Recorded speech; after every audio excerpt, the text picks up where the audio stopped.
Hello everyone, my name is Maddie, welcome back to my channel and welcome to this video where I'm going to be doing a quite long overdue Q&A. So the vibe of the video today is it's been a long week of work, I'm very tired, I was meant to film yesterday, it's currently 7 PM on Sunday evening and I don't have any videos for next week, so we're filming now. Luckily I asked you for Q&A questions about a week ago, so I have some. But yes, we are under a blanket, in a hoodie, I have some gin. This is the vibe that we're going for, this is the best we're gonna get. So we're gonna do a nice, cozy, chill Q&A. So I guess let's just get straight into it. So I asked all of you for questions on Twitter, Instagram, and YouTube. I did use the community tab, kind of asked for them everywhere, and you guys came through.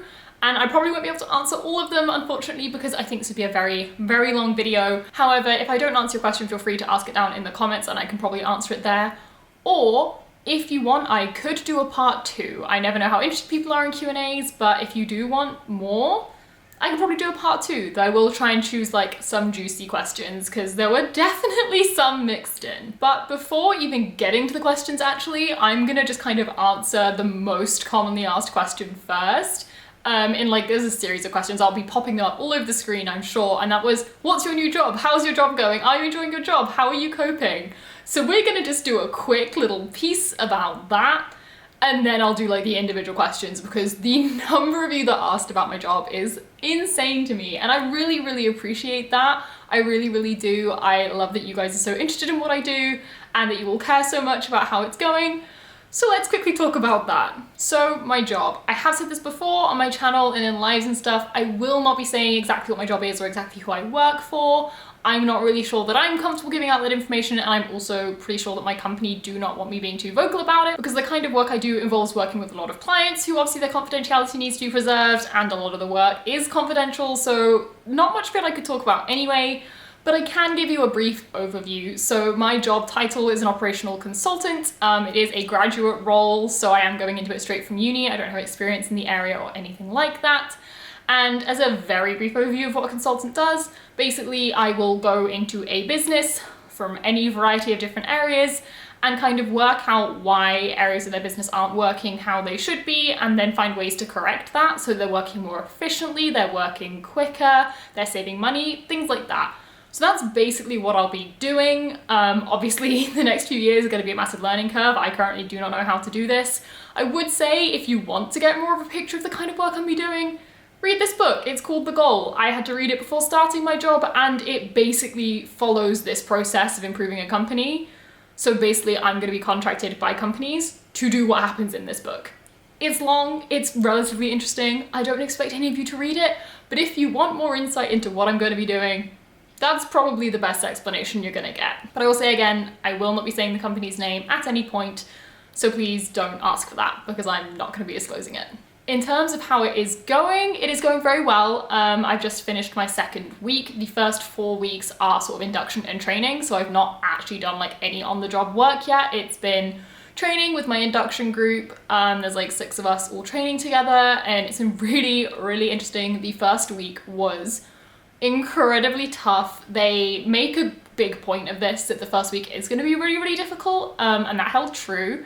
We basically didn't sleep all week, and they do this very pointedly so that it's basically the hardest week you would ever have at the company is that first week. So if you can get through that, you know you can cope with all the work because it is a high intensity job. It does have sometimes long hours and it is quite high stress. So I completely understand why they try to put you through your paces right at the beginning so that you have the confidence in yourself that you can handle it. And I do actually appreciate them doing that. Even though it was a really hard week because you'd have a 10-hour day and then go back to the like hotel or wherever you were staying and do like 6 hours of homework, get maybe 2 or 3 hours of sleep, and then do it again the next day.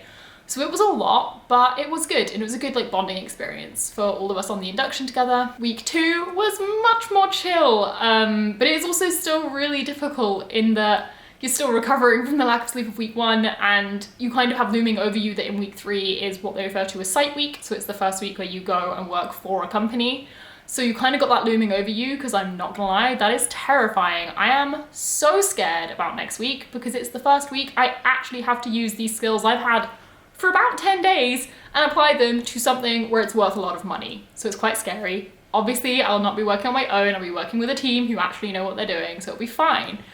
But it is still quite intimidating. But week 2 was really interesting. It was a lot more about sort of client skills and people skills, and I find that so interesting, that kind of psychology of people. So it was good fun, but I am exhausted, hence the chill, cozy vibe. I think that covers the main questions I've been getting. So now we're gonna start scrolling, probably start on Twitter, and see what else you guys asked and answer those. Another question about kind of job stuff that I've seen a couple people ask actually is what was my degree and does my degree relate directly to my job versus like what experience did I have that let me get my job? So I got a degree in mechanical engineering. That's what I have. I have a master's in mechanical engineering, which I graduated from last June. And it doesn't really directly relate to my job. Like I wouldn't need to have done engineering to do my job. Like on my induction group, people had done economics, someone had done sports science, someone had done maths. So like engineering isn't required. And there's also a lot of people, just coincidentally not in my induction group, a lot of people do humanities that work at this company and do this kind of work. But they do tend to hire quite a lot of engineers because although I don't need engineering to do my job, you do need analytical thinking. You need to be able to deal with numbers quite comfortably, like logical reasoning and things like that, which are skills you learn in degrees like engineering. And so it kind of doesn't directly relate, but STEM, which is science, technology, engineering, and maths, those kinds of subjects tend to lead quite well into this kind of work, which I'm sure you can understand and does make sense, but it's not an engineering job. I'm not an engineer. I don't want to be an engineer.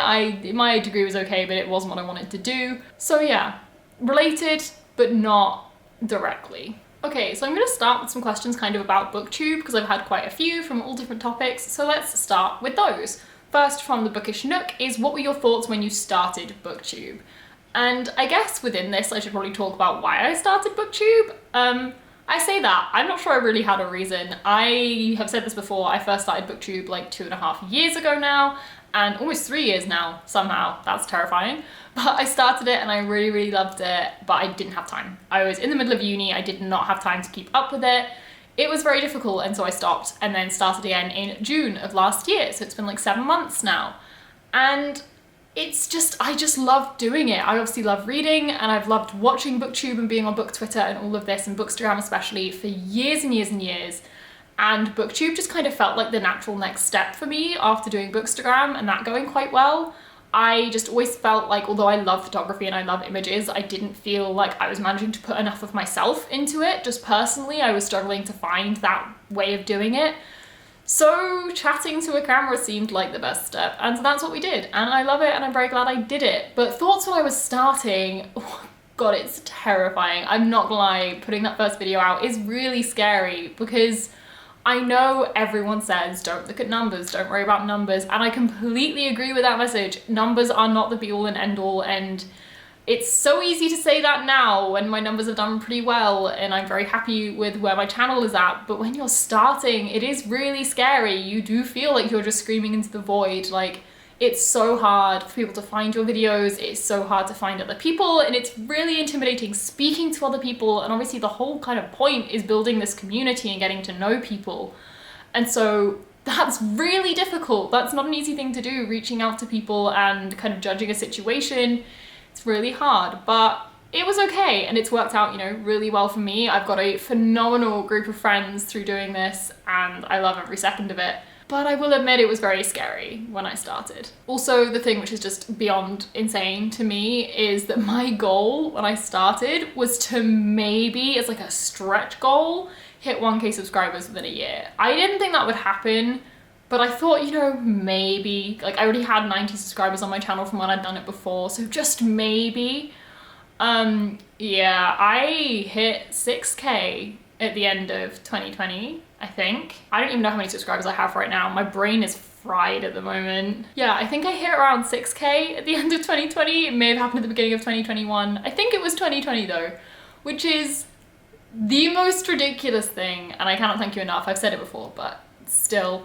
But we're not going to go on about numbers now because it was thoughts about Booktube. So yeah, thoughts when I started were just, this is terrifying. I don't know how it's going to go. Will anyone like my content? Will I like my content? I was actually way more worried about would I like what I was making than what anyone else thought.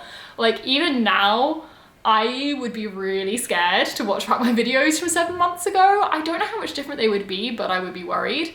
And also my thumbnails. My thumbnails were pretty much the same for the first 7 months. They've just had a revamp, which I've been wanting to do for ages. And it's only a really small change, but I do like it and I'm excited about it.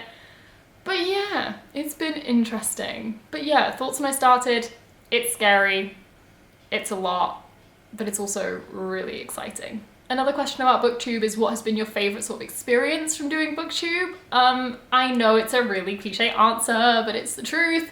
The people I've met, it honestly is, like, if I stopped making videos today, tomorrow, I mean, I say I wouldn't care, I'd be really sad, I love doing this, but like the friends I have made and the people I have met is by far the best part of it to me. And I'm not gonna start listing names because there's too many of them, but I've always been someone who's had a really, really small friendship group. I always have like 1 or 2 really close friends and I don't really have other friends. Like I'll have like big acquaintances who I know, but not people I chat to regularly and not people I like spend that much time with. It's just never been how I function. I struggle to maintain lots of friendships, but I cannot believe that I have like 10, 15 really, really close friends now who I chat to almost every single day. And that's just crazy to me, but very, very exciting. And I love them all so much. And they who know who they are, you know who you are. I'm actually on a video call with some of them right now whilst filming because I have no boundaries and we all just spend our lives on video calls. But yeah, the community is the most phenomenal thing. And I know that there is drama in the community and that things go wrong and people like, there's all sorts going on. But overall, I've been really lucky to stay on a really good side of it with really good people. And I just love it so much. However, if I had to speak about like the best, like instantaneous experience, I think it would probably have to be when I put the first Start Attack video up. I could never in my life have predicted how well that video did. I love TBR games, I love TBR games for forever, I always have done, and I wanted to make one. I knew that since years before I made my Booktube channel, I'd been wanting to make a TBR game. And I waited a month after starting to put it up because I wanted to like have a couple followers before posting it so that maybe someone would see it. And it just kind of took off. People really liked it and people shared it. And I don't think I've ever had such like an outpouring of support for a video before or since, honestly. And it was phenomenal and people seem to love it and still love it, which is great because it's my favorite thing to make by far. So it's always a great feeling when the thing you love making is the thing people love seeing. It just worked out really nicely. The next question is from Spoops at Spoopy Hole, and this one is, do I have any comfort booktubers? I have a list. I have so many booktubers who I watch for comfort, and we're gonna start listing them, and we're going to start with Spoopy Hole. Love watching Spoops. It just makes me so happy watching Spoops. Others are Steph from Steph Loves. She has the most like calming vibes that just watching her just like chills me out, and I love it, and I love her. Jade from JJ Reads, of course, always love her content. Molly, total chaotic energy, but in like a really nice way. Love watching her. Who else? Ashley, Frolic Through Fiction. The aesthetic of those videos just makes me so happy and just really comfort to a T. Cody from Cody's Book Corner, her vlogs, all her videos, again, she's just like a really nice vibe that I just love watching. I can't describe it, but I put on one of those videos and I'm just like, this is relaxing, this is nice. Another one is Shanice Noel. Again, ultimate like chill vibes. It's vlogs. Vlogs I feel like are what I watch when I want to be chill and want to be comforted, because sit down videos, I like watching them, it's what I mainly make, but they're not as chill. They're often a bit more like high energy, which is great, but when I just want that like complete chill vibe, vlogs are the way to go. So we'll go with that list. I've probably missed some very key people, but we're going with that. And then another kind of booktube related question, though probably not intentionally, from Under the Rowan Tree is, how are you coping during the pandemic and what's keeping you sane? And the reason this is booktube related is because my answer is booktube. Honestly, if I didn't have booktube, I would have gone mad during the pandemic and being locked inside for so long, because even though in the UK we haven't done particularly strict lockdowns and we've not been locked down as often as we probably should have been, I personally have been observing lockdown pretty much the whole time. I have not been leaving my house unless absolutely necessary since March of last year. Obviously there have been a few bits and bobs, like I did go to the gym for a bit, but I went for a few weeks and then realised it was just not worth it and stopped going again. Even when they were open, I just didn't personally feel like it was worth it. So I have been home a whole lot, and Booktube has absolutely saved me. It gave me a focus, it gave me something to do, because I love reading, but there are only a certain number of hours I can read in a day, and maybe some days I can read for like 10 hours, but I can't do that every day. I don't have the brain capacity. So having something kind of mentally active to do, so like planning a video, filming a video, editing especially, I love doing, has been brilliant for me. And as I already mentioned, the community that came out of it has been a massive help. Having so many people to talk to and so many friends in a time like this, it is really just the best. And then another question I'll quickly touch on, because it's kind of related to the pandemic, is from Lily at Literary Lily, and that is, how have you been liking or coping living on your own, especially with the new lockdown? I've actually really enjoyed it. I have lived on my own before. At university I did live on my own for the final year, and it obviously was quite different because I was seeing people every single day, whereas I'm not here. But it's been really good, and as expected with a high stress job, being able to come home on a weekend and just zone out with no one around has actually been really nice. And in terms of the new lockdown, again, it's not affecting me that much. The only people I would be seeing are my family, and I can still see them as I do live on my own. They are my support bubble. I've not seen them much. I've literally seen them, I think, twice, maybe, if that, and one of them was literally they dropped some food off for me and then left again, because with my job I didn't have time to do a shop, so they had to drop some food off for me. But other than that, I've not seen them. I chat to them regularly. It's nice knowing that I can see them, but I'm very lucky because I live on my own that I do have that option. But yeah, I've been actually holding up fine. I'm really enjoying having my own space, not enjoying how clean I have to keep it. That's a lot more effort than I've remembered, even though I lived on my own before. But when I lived on my own before, it was like the teeny tiniest box studio apartment, where it's like, this is actually an apartment I have to clean because it's quite sizable. I say sizable, it's still small, but it's decent for one person. So yeah, but I'm liking it. I like having the freedom to do things when I want without thinking about other people, which sounds really selfish, but I got like really nervous filming late at night and I would always whisper in my videos, whereas now I can just be loud. Like, I have neighbors, but it's not loud enough to annoy them, so it's great. Okay, another question related to Booktube is my favorite video I've ever posted, and I've had to ponder this one, but I think it's difficult because I struggle making vlogs. I don't always feel like I do them as well as I would like to. I don't do B-roll. B-roll does not agree with me. I'm awful at doing it. I can never think of what to film, and I love vlogs with B-roll, so I think going forward I'm probably gonna do chatty vlogs, but therefore it's hard for me to choose a vlog as my favorite video. But I think my favorite is gonna be a vlog, and that was my 7 books in 7 days challenge, which I will link. I loved making that, and I loved editing it and putting it all together. I can't honestly remember if I loved how it turned out, but nonetheless I'm proud of what I did in that challenge, and I'm proud of that video.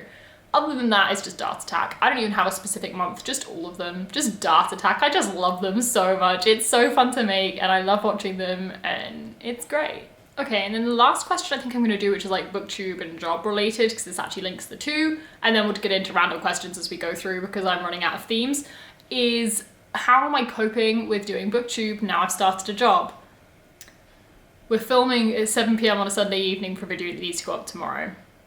I think that tells you it's difficult. You may have noticed the last 2 weeks I've only had 2 videos each week. Both weeks I didn't have a video ready for Saturday because I was like, it's fine, because on Saturday I will just film and edit and upload. I can do that in a day. I've done it a million times.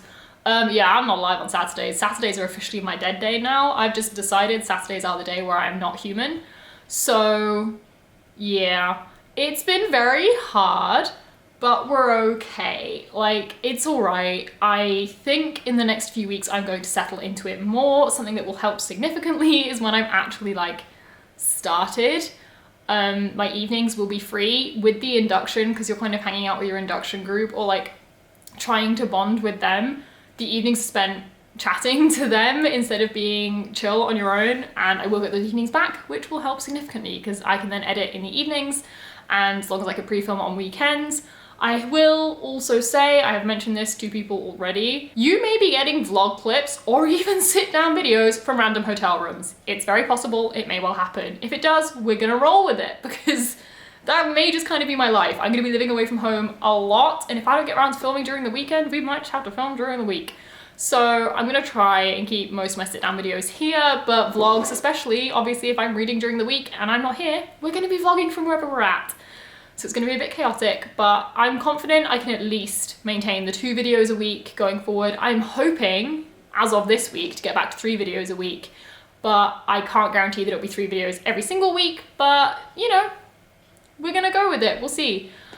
It's a lot at the moment, obviously because it's a new job and it's intense and it's very, very tiring. I am sleeping a lot at the moment. Well, I'm also not. I'm sleeping more than normal. I normally sleep like 5 or 6 hours a night and I'm tired, but I cope. I've been sleeping 8 hours a night and I'm exhausted. So we're working that out. It's a lot at the moment, learning everything new and meeting a lot of new people and all of that. But it's great, so it'll be fine. Might have to take a very minor step back for a couple weeks. But I'm still making videos. Videos are still gonna be happening. They may just be a little bit sporadic, but we're good. I mean, this you will be seeing on Monday. I will have a video going up on Wednesday because I know what I'm filming for that. I know what's going up on Saturday. I know what I'm filming for that. And I have a vlog almost fully filmed. I just need to read a bit more for it, which will go up the Monday after. Not sure what I'm doing that Wednesday. And then we're around to the last Saturday of the month, which means it's Dart Attack. So look at that, 6 more videos in January. It's fine. Everything's fine. I'm also making full use of reading sprints at the moment. I read 2 full books this weekend, which is amazing in reading sprints, and I'm also using them to film and edit because that's what I need to do right now, so that's what we're doing. Right, on to kind of random questions that are just gonna come up as they come up, and we'll see what's in them. Okay, first up from Book and Pages on Instagram is my best book-related memory of 2020. I do not know. I just picked that question as I don't have an answer. There's not like a specific arc I got that got me really excited in 2020. I don't know. I mean, does it count to say Booktube again? I mean, that's book related, but I feel like it should be more like a book I read. And for that, I'm not gonna lie, we're gonna go with reading Once and Future Witches by Alex E. Harrow. Getting approved for that arc was extremely exciting. I had never used NetGalley before, so getting that was very exciting as my first book. And it was phenomenal, and I was really nervous I wouldn't like it because although I loved Alex E. Harrow's first book, I was quite concerned that I wouldn't like the second one because it was very, very different and I was really nervous, but I loved it, so we're all good. Okay, next question is what do I miss most from my parents' home? The dogs. I miss my dogs. I get sent photos of them and they're super cute and I love them and I miss them. Especially as they're so old. I don't like not being near them. So yeah, the dogs, Obi and Toomey. I'll throw a picture up here of the dogs so you can see how cute they are. I've shown them in videos before. Sadly, they don't really feature in videos anymore because they're at home, but they're cute and fluffy and I miss them. Okay, another interesting one is, do I feel like my reading has changed since starting Booktube and like how? Not particularly. I have fallen a little bit into the trap of reading the hyped books, but I did that before because I watched so much Booktube. I think the biggest change has been the pressure I feel from my TBRs. I've made TBRs for myself for literally years. Like, it's just a thing I enjoy doing. But previously, if I didn't read the books off my TBR, it just didn't matter because I just rolled them over to the next month or read them whenever I fancied. Whereas now I know people watch my TBR and then expect to see thoughts on those books. So it definitely adds a layer of pressure of I feel like I should be reading them the month I've said I'm going to, or at least pretty soon after. Because I know people are waiting for my thoughts, especially with books like XX, which I put on like 4 TBRs and loads of people were really interested in and I just never read it. And I feel really bad about that. So that's definitely changed the pressure I feel when reading. But in terms of the actual books I read, I don't think so particularly. I'm reading a very similar number of books to what I was reading before. Maybe slightly less because obviously with doing Booktube, it takes a lot of time. Like I estimate I spend 6 to 10 hours on a video. Some are less, some are more, but that would be like the mid is probably like 6-7 hours. So it does take quite a lot of time out of my life doing 3 of these a week. It is almost like another part-time job, but I don't mind it. I like doing it. So it's worth it. And then another question, which is really interesting, is saying that they're curious because I recently didn't rate a non-fiction book, and is there a specific reason? Not really, I just don't really rate non-fiction. I personally feel like it does depend on the non-fiction, but personally if I'm reading a non-fiction which is like telling me detail about a topic, I'm not an expert on that topic, I am reading it to learn about that topic, so I wouldn't personally feel particularly comfortable rating it because I feel like I don't have the expertise to judge if the information was correct or if it was all of that. I do review them in that I make comments on like, was it presented well? Was it digestible? Was it interesting to read? I definitely will make comments, and I did that for my recent one. I explained how I thought it was really interesting. It was really easily presented, but it did get a bit repetitive. So I will make comments, but I don't feel like they fit a star rating, especially as my star ratings are so highly weighted on enjoyment. and I don't necessarily enjoy non-fiction. I find them interesting, but not in the same way I would for a fiction, so I just don't rate them. I just personally don't. Okay, we've got 2 questions here, which I'm kind of gonna answer together because they both made me giggle. First is, when and how did you know you were bi, which we'll get into in a second. And the second one I love that someone asked is, how is your love life going? Huh. Okay, so we'll go with the bi one quickly first, because it kind of ties in, but not really. So, when and how I knew I was bi. I feel like this is a really rubbish answer, but I didn't. I was massively into Tumblr when I was like 13 through 16. Like, big into Tumblr, like ran fan blogs on Tumblr. It was my place. And I found out so much about the LGBT community because of Tumblr. That is where I did almost all of my learning when I was young. And I remember, this sounds so bad, but like, I am bi, I swear, this sounds awful, just hear me out. But when I was like 14, I basically decided that I would say I was bi, because then if ever I decided I wanted to be with a woman or someone who like wasn't a man, then no one could call me on it. Because I was always really worried that somebody like, you said you were straight and you're not. And so I was like, if I just say I'm bi, that covers everything and I never have to worry about it. Feel like there may be a little bit of denial going on with that being the reasoning, but that's what we went with. For years, I was just like, it's just so that like, whatever happens, no one can call me on it. I feel like it's quite telling that I was perfectly comfortable and happy with the idea of being with a woman. Like, that never crossed my mind as like a, but why do I need this proviso, because that would never happen. It was just a, oh, in case I want to, then I'm covered, which, you know, think 14-year-old Maddie, but no. So for years, that was my logic. And then I had like massive doubts a few years ago because I've never, and someone else this as well, I've never dated a woman, just coincidence. Partially, I think, because I work in a very, very, very male-dominated field. You know, I pretty much just started dating just before sixth form when I was like 15, 16, and I went to a sixth form where I did physics and maths and chemistry, which were mainly guys. I went to a degree where I did engineering, which is like 99% guys. So I just meet more men than I meet women. And I had this whole level of doubt for the last few years, like, am I actually bi? I've only dated guys, and I 100% believe you do not have to date both sides to know you would. Or, I mean, bisexual versus biromantic, depends where you want to fall on the romanticism versus sexuality thing. But I, like, massively doubted it. And then, this is going to sound like the stupidest thing I've ever said, but I don't even care. We fell into lesbian TikTok.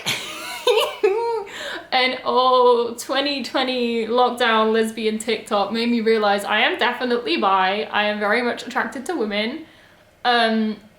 Yeah, I have finally kind of figured out my type with women. I don't ever have a type at all. I'm rubbish at sticking to anything, but I finally realized like, oh no, okay, I'm bi, we're good. But no, I've never dated a woman.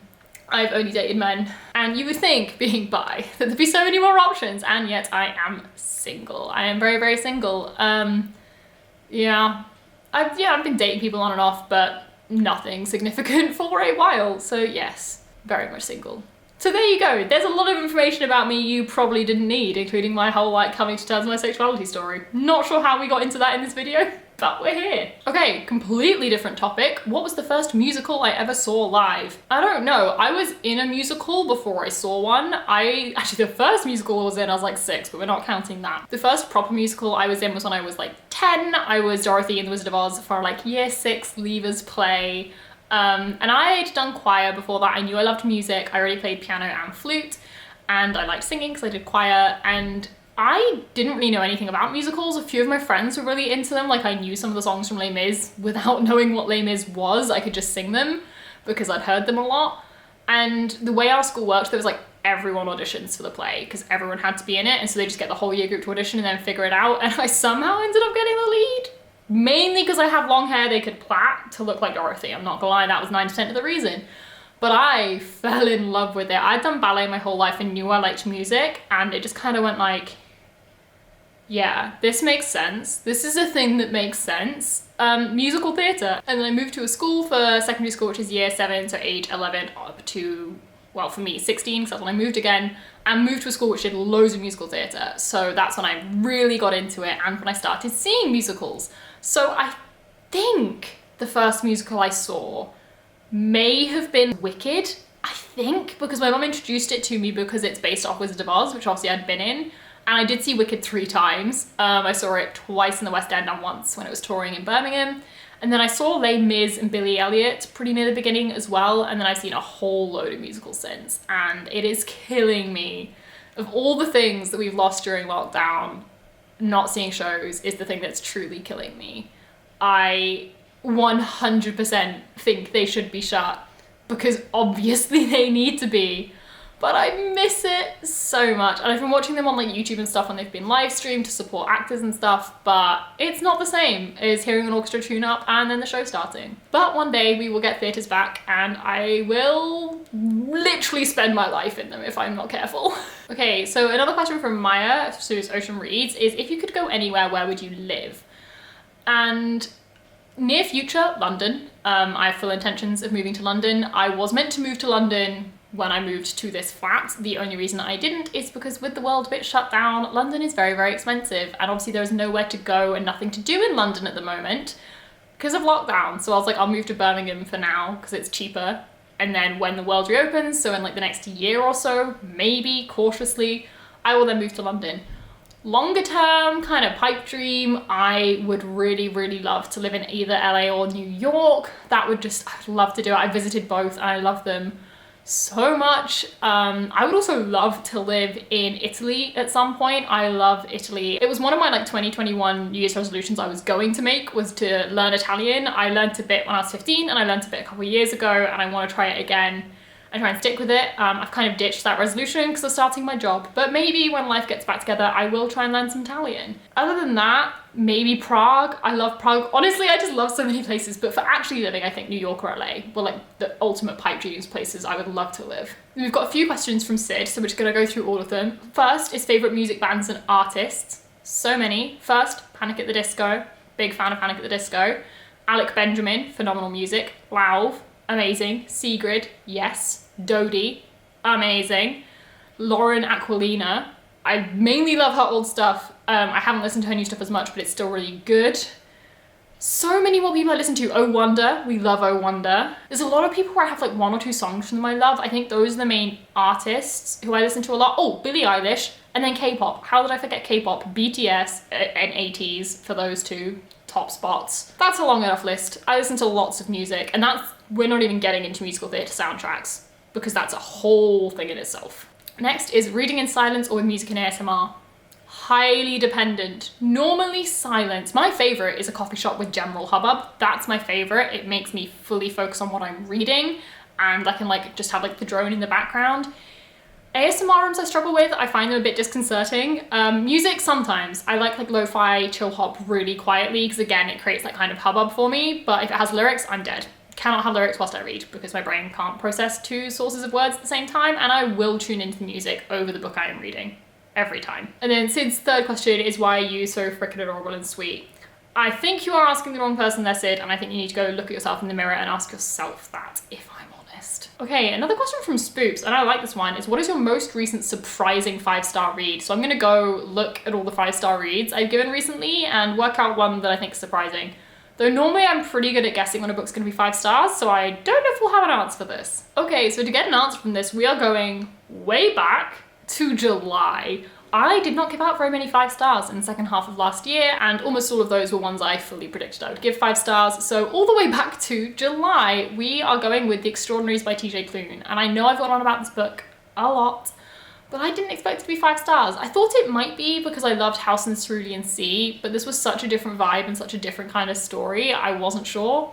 But it was a 5-star, and I cannot wait for the sequel, and it's killing me waiting for the sequel. So we're gonna go with that. Okay, Molly from Mine and Molly has asked, can I drop my skincare routine? And a lot of people have liked it. So I'm gonna annoy everyone and say I don't have one. I don't have a skincare routine. I scrub at my face with a flannel to get dry skin off, and then I moisturize. And I know neither of those things are probably things I should be doing, but that is all I do. I don't do anything else. I hate it. I feel kind of bad, but my skin really comes and goes. I do get really bad dry skin, hence why all I do is moisturize. I wish I understood all the toners and all of that you're meant to do, but I do not, so I don't do them. I hide in fear because I don't understand them. If anyone wants to let me know what a skincare routine should look like, please do. but I am very lucky. I've never suffered with really acne or anything. I do have some scarring on my face, and I do always have some blemishes and stuff, because if I get any form of spot, I am that person who just attacks it until it's like horrible and then it scars really badly. And that is severely linked to stress levels. When I'm very stressed, when I'm very nervous, when I'm anxious about something, I attack things way more. So my skin gets really bad, which doesn't help feeling anxious. So it's like a vicious cycle. But luckily the last few months, it's been going well. I've not been attacking it too much. I haven't worn foundation now in like 2 months, which is mad. I never used to film without foundation because I had to like cover everything. I have a little bit of concealer on a few areas, but other than that, I have just been really lucky. And I'm sure people are gonna hate me, but I know nothing about skincare, nothing. And I wish I did, because I feel like I should be doing more to preserve my skin as I get older. But if someone wants to educate me, please do. Help, please. Okay, question from Emma here, which I love as it is an extremely important question. And if any of you are gonna answer any of these questions down below, this is the one to answer. I expect debate in the comments. Dog person or cat person? I am a dog person. I used to be like super anti-cat. I'm no longer anti-cat. I'm still scared of cats, but I'm no longer anti-cat. I do like cats, but I am a dog person. I am absolutely a dog person. I could absolutely see myself having a cat, especially if I'm living in apartments for the next like 10, 15 years, which is likely because I want to live in London. So I would very likely have a cat, and I would love to have a cat, but in my heart, I am a dog person. Sorry, that is true. I know it's rare in the book community, but I am a dog person. Okay, so we're now moving over to YouTube because I realized I haven't looked at the questions here, but I think we're getting through to the last few. Okay, someone asked me about my hair. I love talking about my hair. I've actually had people ask on videos before, what's my hair care routine? What do I do for it? How do I get it so long? Again, you're all gonna hate me. I do absolutely nothing. I do all the things that should kill it, and it's still really, really long. For anyone who doesn't know, there we go, it's the same length as my arm. It's very, very long. Yeah, it's really long. I get it cut like every 2 years, but I never get length taken off. It's just like a health thing, and I only get that done because I get the balayage redone. You can see it's blonde on the ends. I'm due to get that done kind of this summer coming up, which I'll probably try and do if lockdown's not still in place, but I'm not too bothered. I get balayage because I like having not all my hair to have a lot of it one color. I like it lightening at the ends, but it's really easy. It takes no maintenance because obviously it doesn't go all the way up to my roots. It normally starts kind of around the bottom of my skull, and then it just grows out really gradually. In terms of hair care, I wash it about twice a week. I kill it with dry shampoo if I can't be bothered to wash it. And then I either let it air dry with a tiny bit of like, I think it's called Cantu curling cream, which is what I've got in it now. Though my curl pattern is kind of deceased at the moment. It's not happy with me this time. It comes and goes whether it wants to wave or not. But you can see like some bits, lovely and wavy. Front bits, dead straight, because I run my hands through it way too often. But normally I blow dry it and straighten it on the hottest temperature my straighteners go to, which should destroy it, but it copes fine. So I bleach it and attack it with heat, and it's really long. So again, no idea, just very lucky. My hairdresser is always astonished at the health of my hair after bleaching. I don't know how it does it. It seems to be indestructible. I'm never cutting it because I'm too scared to. Another question from someone with hair, which I really like, is someone else who's got long hair. They said, what do I do to get it out of the way when it's like in my way? And I absolutely agree. I have those days where it's just in my face and really bugging me. Standard ponytail, I just scrape it up, like ponytail band or two, and it stays way out the way. And I can leave it like that for like 3 days without thinking about it, which is brilliant. My go-to generally though is one of these big clips. I will very quickly put it up and show you. We might like fast forward this. We'll see how long it takes me. I don't know if you can see. You can see. So yeah, I flip it upside down and then I just twist it a little bit, like quite loosely. This is obviously gonna be messy because I'm just doing it badly on camera. My hair is kind of grim, to be honest, today. Like this bit normally goes flat. And then I just kind of mash it down from the top, wrap it around twice, tuck the end in, big clip, there. And it just chills like that. And it will stay there for hours and hours and hours without me thinking about it, and it's completely out of the way. So I do that. This person said they do a ballet bun. I also do ballet buns. I did ballet for years, so I can do a pretty solid ballet bun if I need to.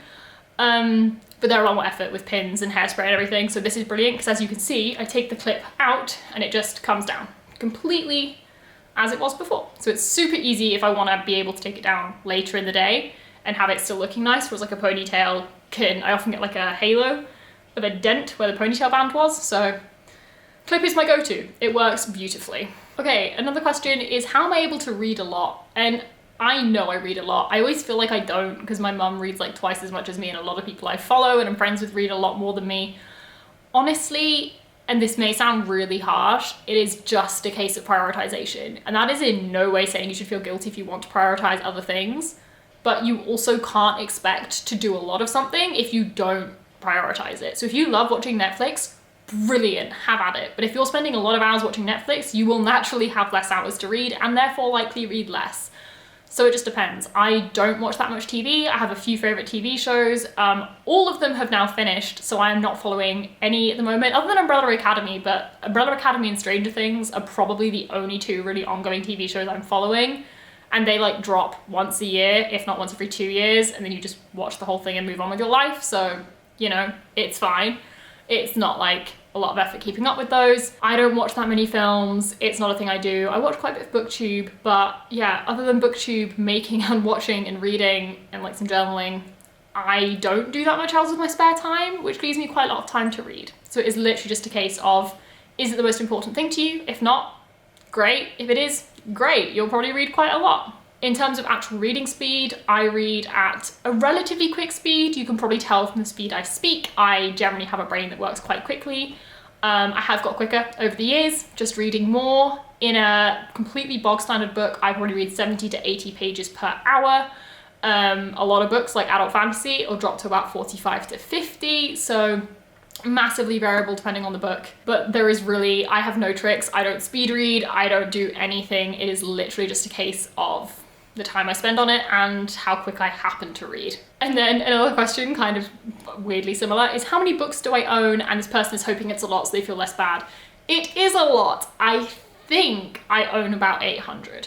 I might be wrong. I've not counted in a very long time, but I think it's around 800. I think I've read about half of those. That's a very rough estimate, but you know, conclusion, lots, too many, and I feel no guilt about it at all. I don't care. I like having lots of books. It makes me happy. Talking about not watching many films though, someone has asked what is my favorite film. The last 5 years. It is a musical film, which is not remotely surprising to anyone who knows me.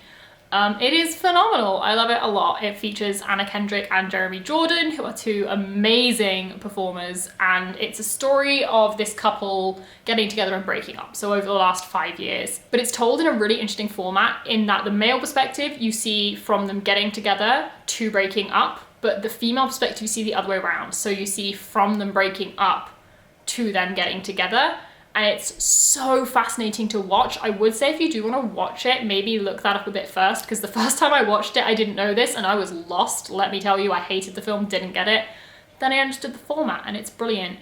But because it's done in a musical, when it is a stage musical, it only has a 2-person cast. And the way it's differentiated so that you know whose perspective you're telling from, and therefore what point in the story you're at, is who is singing. So all of the songs in the show, apart from 2, are solo songs. So the first song in the show is the female character talking about the breakup. And then the second song is the male character talking about the first time they first met.